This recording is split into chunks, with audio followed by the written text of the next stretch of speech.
sa pintuan ng paggagamutan, ngunit tanging sagot ay kakulangan.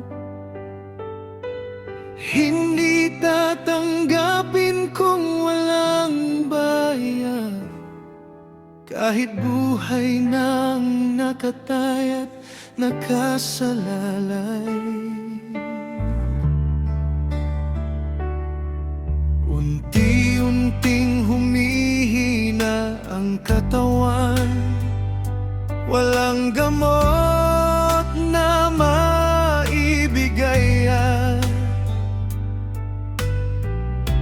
napipilitang umuwi na lamang dahil walang maibayad sa ospital.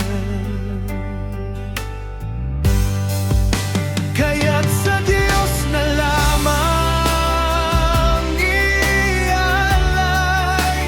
ang takbo ng buhay at kapalaran. Sa Kanya na lamang hihingi ng lunas, dahil sa sensya'y wala nang pag-asa.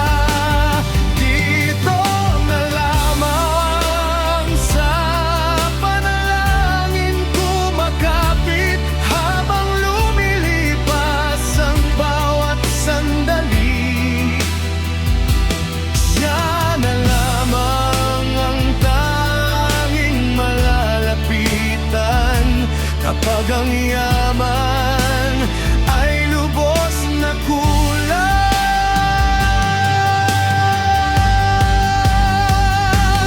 buhay ay nakataya sa salapi,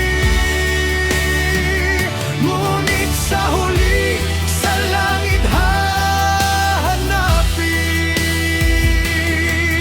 ang tanging pag-asa na mahimubos.